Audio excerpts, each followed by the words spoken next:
Ruben Gonzales. Also, I want to say a big thank you to our sponsors, our Small Business Center Director, Susan Reagan, who is the brain behind this operation, and also Team Reidsville, the Reidsville Chamber of Commerce, and Rockingham County Business and Economic Development. So thank you all for sponsoring and partnering with us on this. First up, though, we are going to have tech tips with Roy Sawyers from Rockingham Update. So here's a little tech tip from Roy. Roy, take it away. Thank you, Diane. Today we're going to talk about 5 uses for a USB stick that you probably didn't know about. We've all used USB sticks or thumb drives, as they're commonly known, to transport files between computers and back up files for use later. But there is so much more that you can do with the common USB thumb drive. These tips and more can be found with links on makeuse.com as compiled by Christian Colley. Thank you, Christian. Tip number 1, use a USB flash drive to lock and unlock your PC, just like in the movies.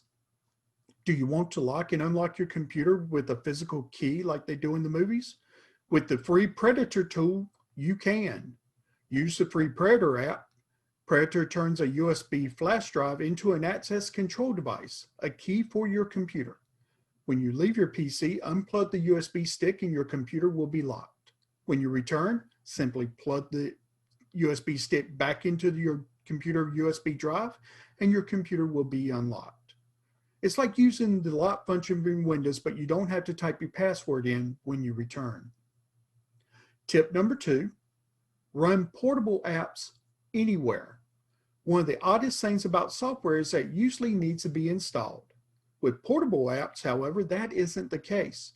Portable apps and games can be easily copied to a USB stick and then run from any suitable device. This is usually a 32-bit or 64-bit PC. Browsers, email tools, messaging apps, and games can all be run from a USB flash drive. This is a particularly useful solution if you're keen to keep a selection of apps close to hand to use on any PC that might be nearby. This might be in a library or even at a coffee shop, cyber cafe, or the business suite at a holiday resort. Tip number 3, increase performance with ReadyBoost. If you have a slow hard disk drive in your computer, ReadyBoost can help speed things up. When you enable ReadyBoost for a drive, it acts as a hard drive cache, caching frequently used files. If it's faster to read from the USB stick instead of your hard disk drive, Windows will read from the flash drive cache instead. To enable ReadyBoost, right-click on a USB drive in Windows Explorer, select Properties, and use the options on the ReadyBoost tab. Windows will only let you enable ReadyBoost if your USB stick is fast enough, so you might see these options grayed out for some devices. ReadyBoost also requires a flash drive with at least 256 megabytes of free space. Now, one thing to note here. You won't see much of a performance boost if you have a 7200 RPM drive or if you have a solid state drive. Windows won't let you use ReadyBoost because the cache will be slower than your solid state drive or 7200 RPM drive. Tip number 4, store vital travel documents. If you travel often, you'll probably mislay documents, visas, booking confirmations, even passports can go missing easily. Packing papers in the wrong bag can lead to problems if baggage handlers make a mistake. One solution is to save all travel documents to a compact USB flash drive and carry it with you. This might even include scanning your passport, if only to provide immigration with the information they need to conduct background checks if your passport has gone missing. And tip number 5, stay secure online with Tails Live operating system. Alternately, you might be looking for an operating system that you can run from a USB drive to keep your online activity private. The solution to this is Tails, which unlike standard operating systems preserves your privacy and anonymity. No logs are kept on the operating system. Meanwhile, state-of-the-art cryptographic software encrypts your files, emails, and instant messages while internet data is routed via Tor. Each time you use Tails on your USB flash drive, it starts a whole new session, retaining no data. This helps to enhance your online privacy and security. Just be sure to use secure passwords. For additional information and links to the programs and apps mentioned during this segment, visit makeuseof.com and do a keyword search for 7 uses for a USB stick you didn't know about. Diane, this has been the tech tip of the day with a focus on USB stick thumb drives. All right. Thank you so much, Roy, for those tech tips. Those were very helpful, and we are excited to continue to have this information as we are in an ever-changing world. Technology has become not only more of a friend, but more of an enemy as well. So it's always nice to learn something about how to better use our technology. Thank you, Rockingham Update and Roy Sawyers. All right, well, we are going to turn it over to Ruben, and he is going to discuss marketing your business after COVID-19. So, Ruben, would you please take it away?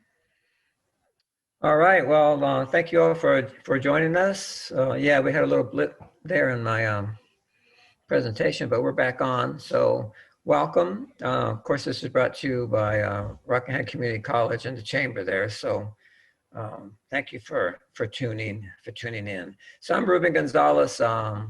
Before I retired from full-time work, I was Director of Business Development with the City of Winston-Salem. And in that position, I helped probably a couple hundred businesses to get open and many businesses to stay open. So as we all know from the business world, marketing is a key aspect of any successful business. You could have the best restaurant, you could have the best technology firm, you could have the best plumbing business, but if nobody knows about it, it's pretty hard to be successful. So you got to get your name out there. In the old days, we used to call word of mouth, but the word of mouth today is all these social media platforms that you can advertise on. I'm not going to spend a lot of time talking about them today. I'm going to talk more about the messaging, but because every business responds to a different type of media. If you have a product or a service that's going to be utilized by a very young audience, then they're going to look for the younger types of social platforms they're going to be advertising on. But if your potential customer is a little bit older customer, then you're going to be looking at some of the older platforms, older traditional ways of reaching out to potential customers. And COVID-19 really hasn't changed a whole lot of that stuff. You're still going to be reaching out to your customers in some of the most similar ways. Now, if you do recognize some changes, then you might have to adapt your platforms for advertising. And that's kind of what we're going to be talking about today. So how has COVID-19 affected your business? Obviously, safety is the biggest factor in most businesses right now. People want to be safe and somehow, and more importantly than that, your customers. Of course, we don't want to disregard the safety of your employees and your staff. They want to be safe as well. But your safety of your customers, where your profit's going to come from, you want to make sure they feel safe. So when we talk about how business has affected how the COVID-19 has affected your business, you should be thinking about these general guidelines or general terms that we're using, because those are the types of things you're going to have to take into consideration when you develop another marketing plan, for after COVID, so to speak. So yes, safety is a big thing. What do we mean by safety? Well, you should be following the guidelines here, at the second bullet point here, following the guidelines that the health department's put out. You want to make sure you're staying within those guidelines so that your customers feel safe. There's a whole host of those, and unfortunately, they change. It seems like they change daily, but they really don't change daily. But there've been several major changes during the course of the pandemic, last 5 or 6 months. So the very first thing, you need to be keeping up with those changes and how those changes affect the safety of your customers, and to a little bit lesser extent, to your staff. But certainly you want to make your customers feel that they're coming to your place, that they're going to be in a safe environment. Some of those guidelines have affected people's travel plans. There are travel restrictions out there. People just aren't traveling as much as they were. So that's definitely going to affect your business. So if you're a business that's traditionally takes advantage of the seasonality of the retail marketplace, well, your business is going to suffer a little bit because of the travel restrictions. We were just talking about that before we came online live about, a lot less travel this holiday season, a lot less travel at Thanksgiving, and probably going to be a lot less travel at Thanksgiving too. So you have to be aware of those, because that might have an effect on your marketing and how you market your products or services. Just right off the bat, if you're going to accept a lot of in-person business to your operation, and if travel is going to restrict that, well, then you're going to have to pivot, as I'll talk about a little bit. You're going to have to pivot to more online sales, and because of that online marketing. So instead of having a marketing campaign that says, visit our store, now you're going to have a marketing campaign that says, visit our website. So travel restrictions have really put a hampered on ongoing businesses through the COVID. And that affects these communication channels have changed. So you need to keep up with those. What types of channels that you were using originally, and what has changed about them.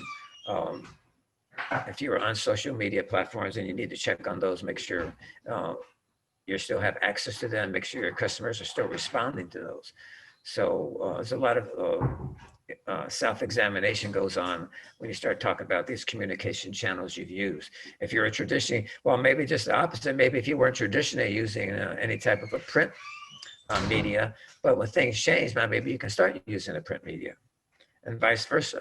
So if you weren't using TV, and now people are staying at home a lot more, and unfortunately or fortunately, people are watching more TV. Well, now might be the time where you might want to try. You want to try TV, since people are staying at home more. So, and television can be fairly inexpensive and pretty effective. If you're working with one of the cable networks, they can be very specific on who sees your actual marketing message. The local cable can delineate one household from another household. For instance, they can delineate apartment house dwellers from homeowner dwellers. So my best example of this, if you were watching the Super Bowl last year and you saw a insurance commercial for homeowners insurance, if you're living in a home, you saw that. You would see that homeowners insurance commercial. If you were living in an apartment, however, you would see something else. You would see a renter's insurance commercial. So cable news and satellite news, they can be very pinpoint accurate on the specific customer they're reaching out to, based on what you're asking for and based on what you want your marketing to do for you. So, and it can be relatively cost-free. For instance, it's not cost-free, but cost-abling. I mentioned that Super Bowl. So for a lot of people, we're watching the Super Bowl in the area right here where I am, the Kernersville area. You would see local businesses being advertised on the Super Bowl spots. Now, those commercials you saw here in Kernersville, they weren't being also communicated to Los Angeles. They weren't also being communicated to Texas or New York. They were being communicated via the cable network or the dish network. They were being communicated in a very small area right here in the Kernersville area. And you can actually pick out what area you want your commercial to be heard in. For instance, if you do have a drop-in business in Kernersville, you definitely don't want your advertising going all the way to LA. No one in LA is going to drop into Kernersville and get something to eat or buy something off your racks. So being able to pinpoint who sees your commercials and what time frame to see them and how many people actually you get your commercial out to, really makes it cost effective. So advertising on TV now actually is pretty cost effective and has always been, if you look at it that way. So if your communications channels have changed and what was working before, you're not sure if they're working for you now, this might be an opportunity where you reach out and try something different. So again, media tools have changed. So whether that's using TV or your website or Facebook or other social media on the phone, those tools may have changed, and your customers aren't responding like they were before. So you owe it to yourself to reach out to your customers and see what's going on. I'll talk a little bit about this as I go on, hopefully. But yeah, you have an opportunity to reach out to your customers and make contact with them. I think I have that one on my slides. Don't lose track of who your customers are. So if you were using traditional means before COVID to reach out to them, you should most definitely continue that. But if things have changed, you might have to reach out to them in a different way. Messaging and marketing is a very important point, though. Businesses respond to messages.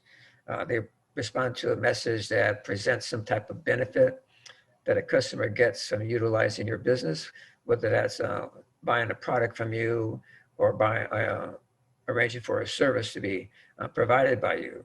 So the message is the important piece about the advertising. So many times your message has been tried and true over a long period of time, but you need to look at that now and see if it's outdated.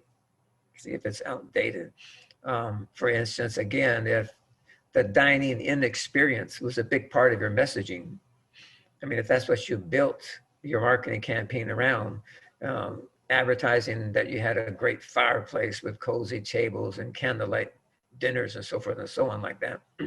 Well, that's outdated now because people aren't dining in like they were before. So you really have to pivot your messaging now to what people are looking for in terms of safety, in terms of the guidelines that are in place, and in terms of travel restrictions. So your messaging now has to be concerned with these new realities of doing business. So for instance, again, we use a restaurant example. If you didn't have if you didn't have delivery service, but now you've implemented that in your operation, well, that would be one of the main messages on your new advertising after COVID-19. It would be, hey, we now deliver, or hey, we still deliver. Or if it's during COVID-19, hey, we are offering delivery service. So we got delivery service and we got curbside service. So if your message before did not include those new operational safety measures you put into place, well, your new message should say, this is what we're doing now. This is what we're doing now to combat the COVID-19, and this is what we're going to continue to do.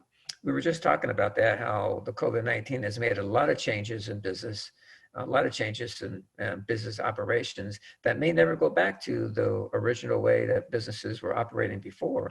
And this includes your marketing. Your marketing might take a step forward beyond what you were doing originally. And now with the experience of COVID-19 and the experience of analyzing the new realities of the marketplace, you might be able to come up with some new messages that you will keep with even after the pandemic ends. So praise the Lord, if we get to the point where we have a vaccine and we get beyond that, actually do change the corner, many of these new realities that your business has developed because of COVID-19, they might stick with you for a long time after that.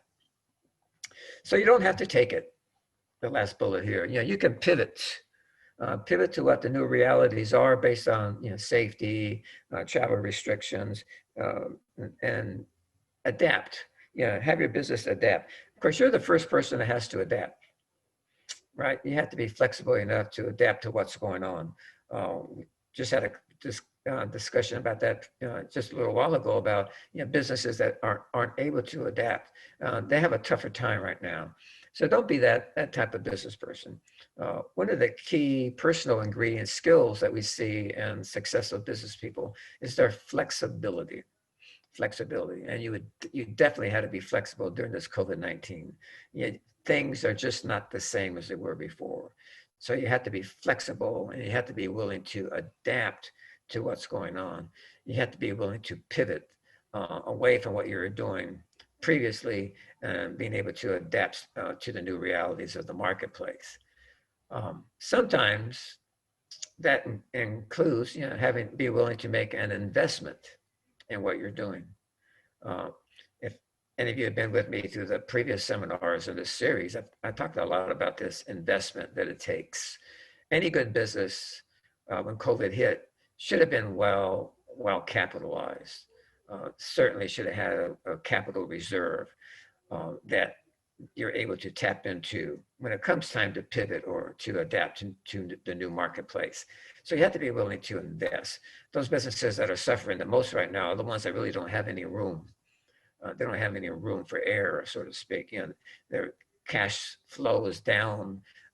They don't have a lot of cash reserve. So they're really facing some stress as far as the businesses goes. If you think about it, there's a lot of businesses out there that are still booming along. Um, Construction and renovation businesses are still booming along. A lot of other janitorial services, of course, are still booming. So there are a lot of businesses that are still moving along at pre-pandemic levels, and even now during the pandemic, and hopefully with the lessons learned after the pandemic, they'll be moving along too. One thing about the pandemic is going to do is it's going to reduce the amount of competition in a lot of industries. So with that, you should know there's a lot of customers out there that are going to be looking for services or products. So you have to make sure your marketing message is out there in the marketplace so that people have an option to use your business for a particular service or for purchasing a particular product. But so you got to be willing to invest. And that invest is not just money, it invests is time and energy as well. We're all stressed out because of the COVID-19, but if you want your business to stay successful, you have to be willing to invest some energy into it. You have to be willing to invest some time and energy. If you're working 45, 50 hours a week in your business before COVID, you might have to work 60, 70 hours a week now. Now that's an investment. And, people invest time in the business. That's time that has a finite number of hours a day. And if you're investing more time in your business, other aspects of your life, you won't be investing in. Whether that's aspects in your life like your children, or aspects in life like your other recreational activities, or other aspects in life like your spouse. If you're having to invest more time in your business, then somebody else is going to get shortchanged, or you're going to be sleeping a lot less. And of course, you can't go without sleeping a lot less for a long period of time. So you have to be willing to pivot, adapt, and then you have to be willing and ready to invest not only money but also time. So why has all this changed? Well, basically because demand has changed. People need things a little bit differently than they did before. So the question for you is, has demand changed to the point that after COVID, will you be still on the right plane with your customers, or has demand changed permanently? And now you're going to be looking at, a whole new line of products or a whole new line of services. Now, I don't think that's going to change for every business, but every business will bring up a different type of change that was brought about by demand, and many of those changes you made will still be valid even after the COVID-19. So we still got a few months here with COVID-19, but at some point, we're going to turn that corner. We're going to have that vaccine, and you're going to have to take a step back and look at, well, what changed on the demand curve, so to speak, during the COVID-19, and am I going to still be able to keep with those services or products after the COVID-19? Will demand change back? And that kind of goes by my first bullet here. Demand is dynamic. Demand can change on a dime. It can change through external forces. It can extend to change to other reasons as well. But you have to keep on top of that. What was working before COVID might not be the same. Might not be in the same demand during COVID, and then you have to analyze, will it be in the same demand after COVID? Because if it doesn't, then you have to change your marketing message again.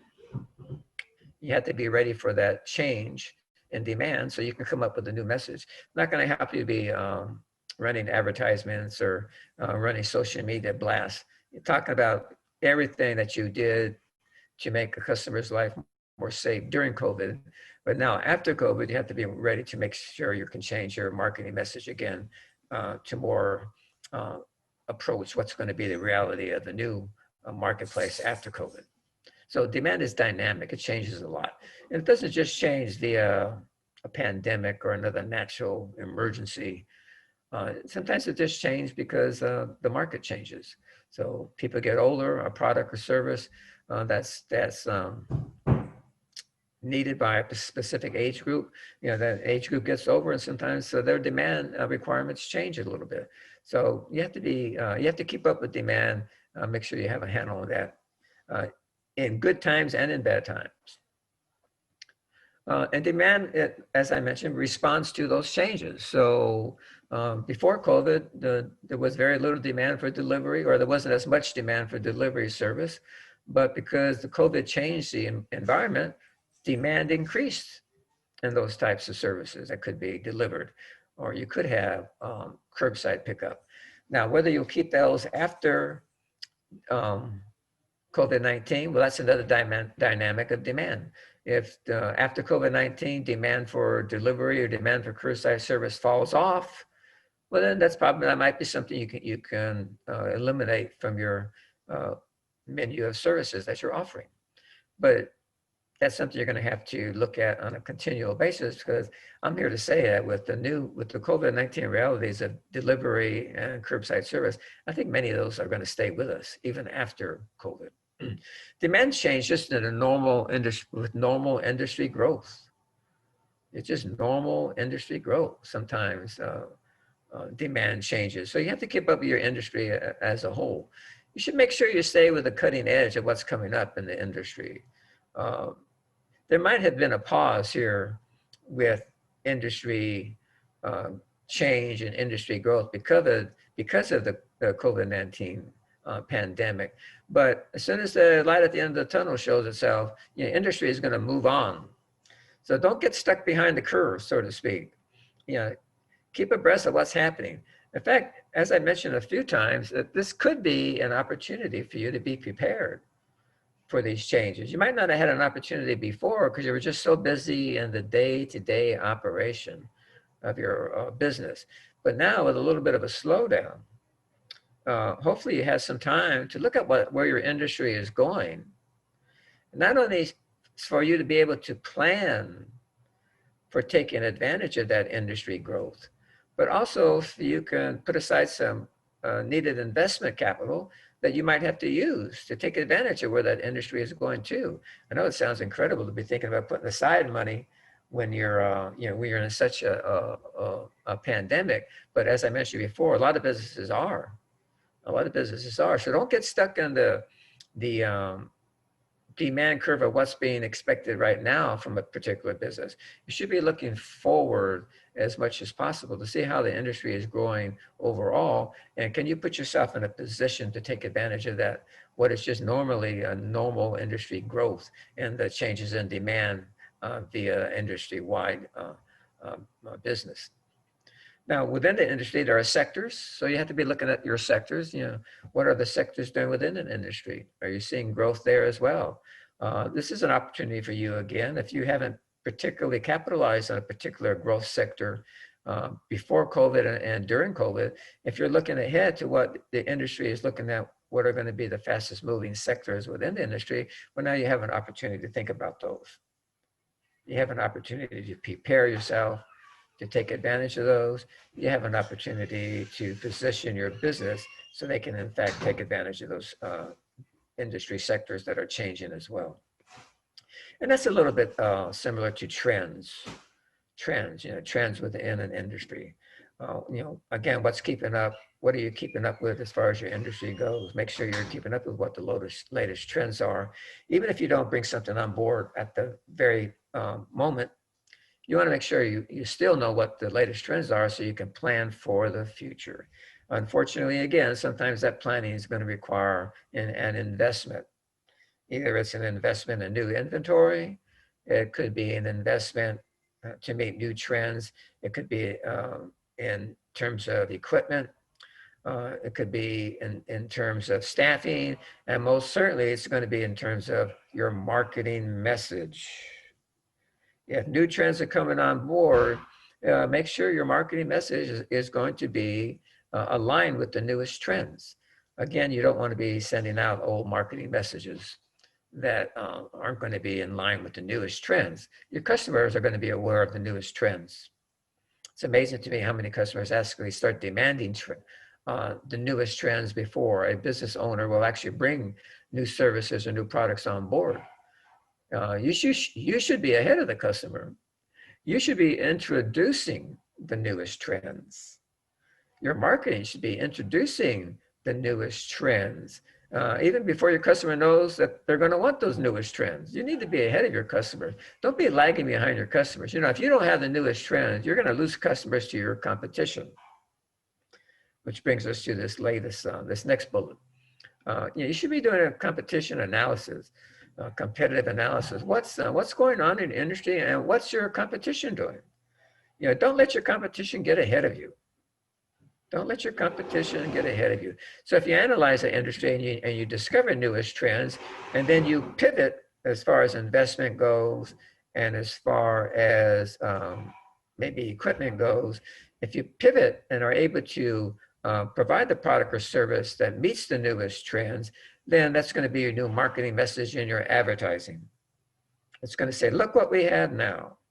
Yeah, look at what we're able to offer you now.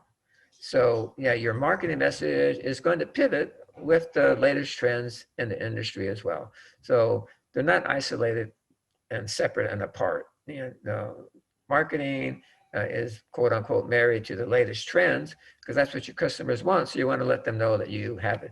If you think about marketing just in general, marketing in general is I have it and he doesn't. Who's the he? The competitor. You know, I have it, my competition doesn't. Some of the most effective marketing I've seen on in print or on the airways is just that type of marketing. Hey, I've got it, my competition doesn't.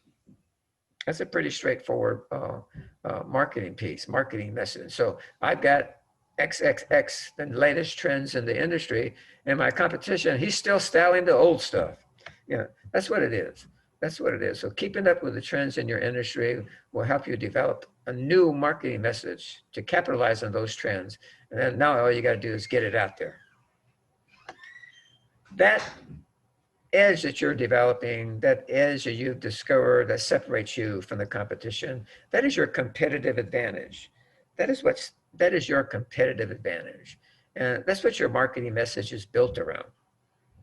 It's built around what this new thing, this competitive advantage that's meeting a new demand that caused a change in your industry because of the COVID-19. So that's your marketing message. So that marketing message is this new competitive advantage that you've developed, this new competitive advantage that's been brought on because of the changes in COVID-19, or just changes in the industry in general. So whatever change has happened by developing your operation to take advantage of providing that latest trend and service or products, that becomes the centerpiece of your new message in your marketing, in your new marketing campaign. And that should give you a competitive advantage. But you got to keep up with what the competition is doing because they're not going to sit back and let you take a large competitive advantage over them. You know, any good business person is going to be looking at the competition and making sure they can remain competitive in the busy marketplace. So, you know, demand has changed.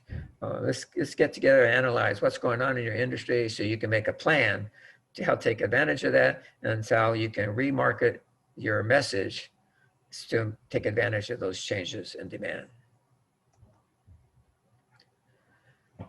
So why are some businesses thriving out there while others are struggling? Well, we just talked a little bit about this, but it's worth looking at a little bit more detail. First of all, they were prepared. What does that mean? Well, they kept up with the changing marketplace. They kept up with the changing rules and regulations that were coming out of the Department of Health. You know, they were listening to Dr. Fauci when he gave his press briefings at the White House. I mean, you had to be prepared. And the only way to be prepared was to make sure you stayed abreast of what was going on. A lot of businesses I work with, they had a pretty good March. And a lot of businesses had a lot of orders that were put in March and even paid for in March. So maybe they weren't produced or delivered until April. So they had some fairly recent sustainable revenue streams coming in. And if you were keeping up with it, you know, the last thing you wanted to do when that revenue came in was to spend it. You should have been prepared to make some adjustments in your operation. And those businesses that were able to make those adjustments in operation early on were able to capitalize and reserve some hard-earned cash to be used later on. So they were prepared. Yeah, you had the businesses you still that are out there thriving, that they were able to pivot. They were flexible. I just talked about that. They were able to pivot, and they were, because of their flexibility, they were able to add services or products that were in greater demand because of the COVID-19. And now that COVID-19 being over, now you have to make sure you stay flexible, because if for some reason operations go back to the way they were before, well, you have to be flexible to go back as well, pivot back to what you were doing before. But if after COVID-19 products and services are going to stay like they were to address the pandemic, well, then you have to be flexible to make sure you stay within that sphere, to make sure you can continue to offer products and services that are still going to be in demand after that. So, flexibility is not only being able to flexible, to bring in new things, but also flexible enough to make sure you can look back on what was working before, maybe it's going to be working again.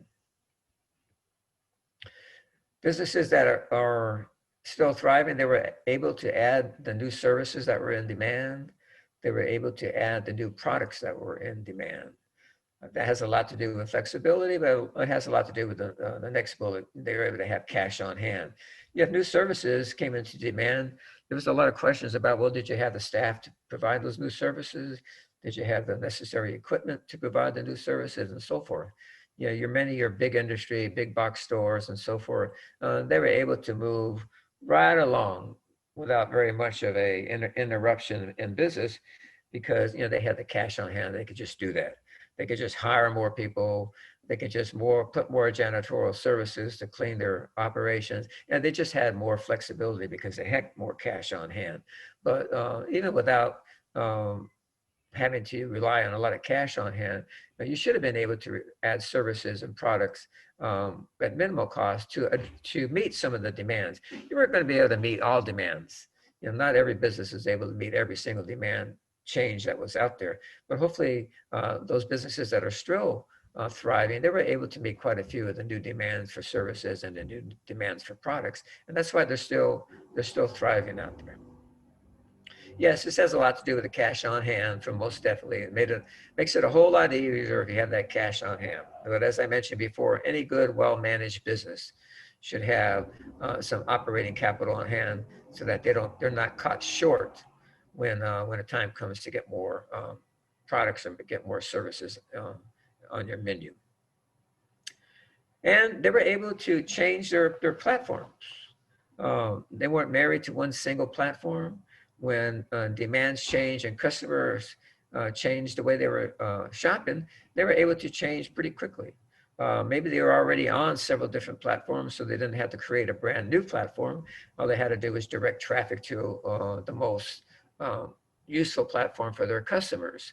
Again, if you didn't have any platforms to start with, it takes 2 or 3 months to get something up and running the way you want it. By that time, you could be out of business.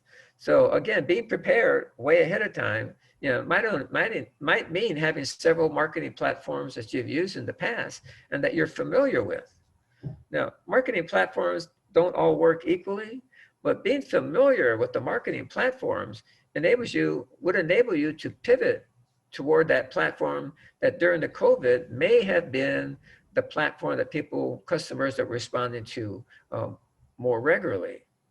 But if you were unfamiliar with all the platforms to begin with, then it makes it very difficult for you to pivot quickly enough to save a business. So those businesses that are still thriving, they were able to pivot very quickly to new platforms to make sure they were keeping up with the changes that their customers were looking at. So they were able to move more quickly and pivot more effectively with the change in communication platform. So of course, again, the best example is if you did not have a website before COVID-19 and it's taken you 3 or 4, 6 months, to get your new website up with products on there or services on there and so forth and so on, you might have lost a lot of business in the interim. And hopefully you're still in business, but those businesses that are still thriving, they were able to change those platforms very quickly to keep their customers coming.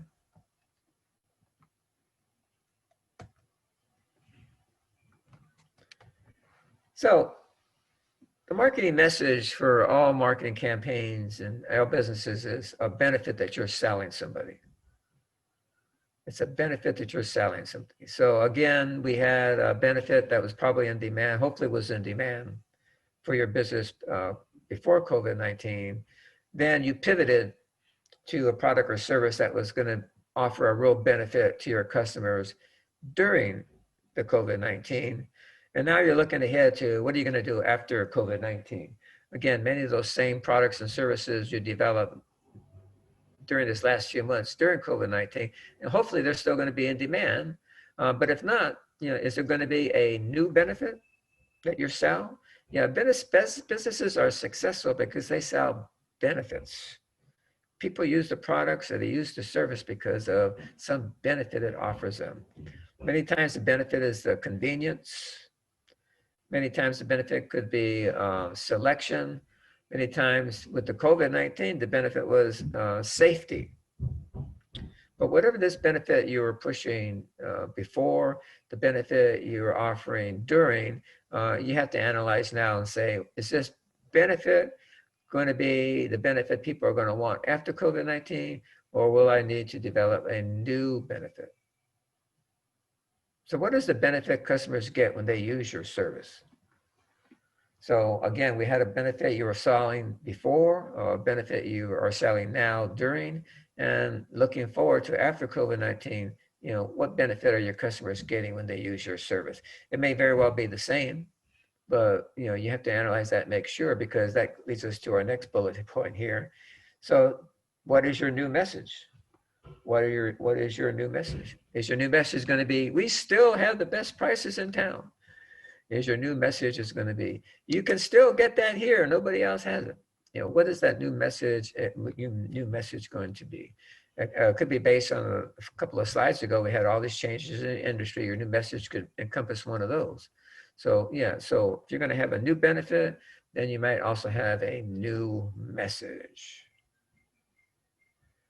And you're going to lead with that new message. That is, your advertising marketing is going to lead with that, whether it's a print marketing, whether that's the banner people first see on your website, whether it's the lead posting you make on your social media, whatever that new message is, you're going to lead with that new message over the old one. If the old one is no longer relevant, change your message. Change your message.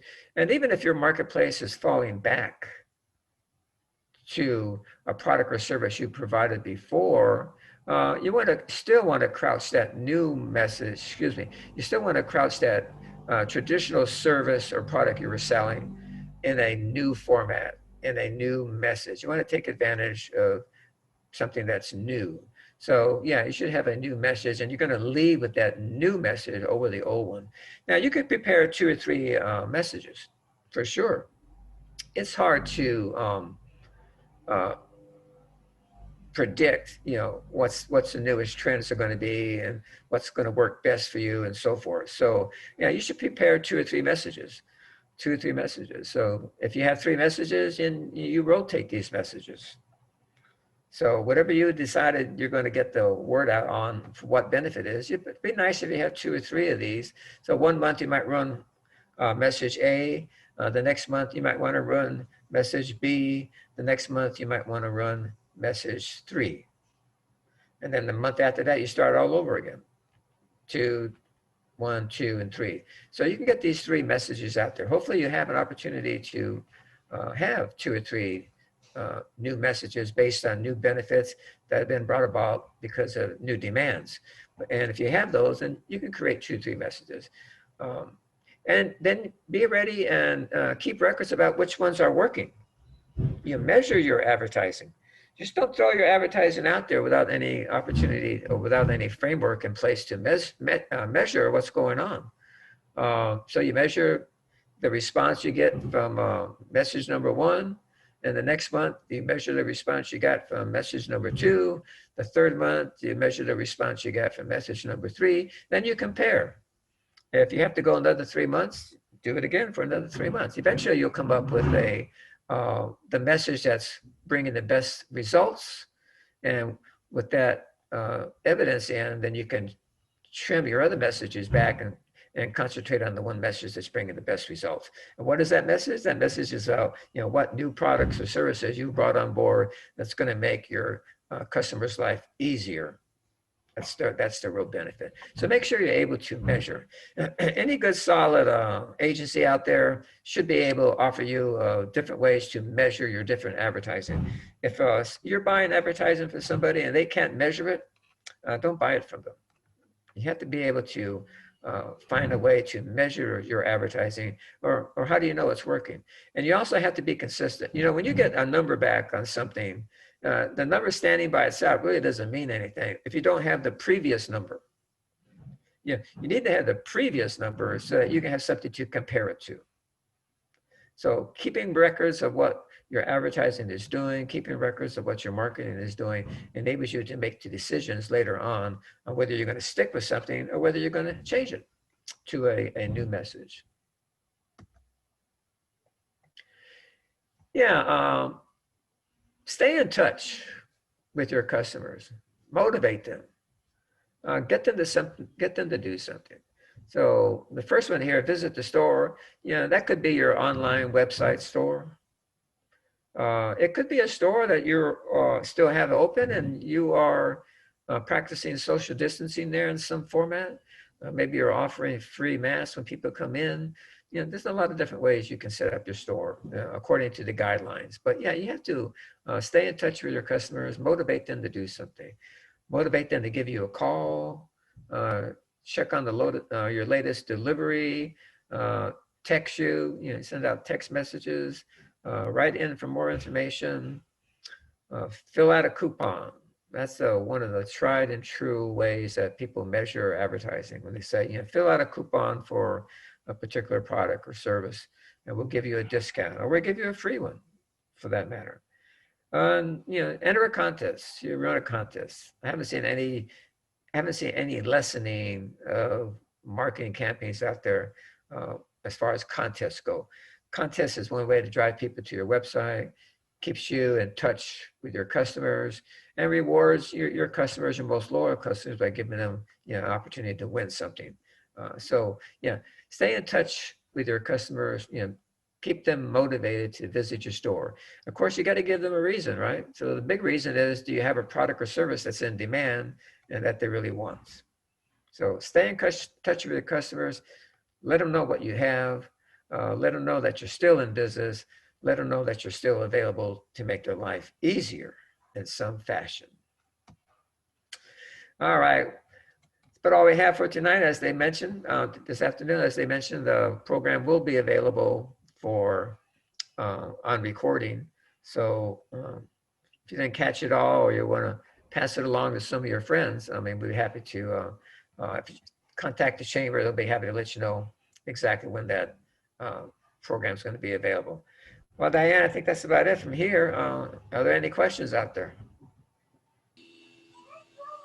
Can you go back to the stay in touch screen? Yeah, stay in touch. You just can't send out an advertising thing and expect you get immediate results. There's been surveys over the years that, like coupons that you send out on the mailer, if people look at that coupon the day they get it and say, oh, that's a great coupon. And then they put it up with a magnet, they put it on the refrigerator, right? And then it sits there. Studies have shown that coupon sits there for 3, 4, 5 weeks before an actual customer will respond to that. So if you're able to reach out to that customer in some way, like via email or text or something like that, you say, encourage them to take advantage of that customer, or encourage them to take advantage of other opportunities that they have. So visit your website, give you a call, text you, and you can text them as well. So write for more information. Any way you can, stay in touch with the customer, keep them motivated to keep coming back to your website, or to keep coming back to your store. Thank you. Sure.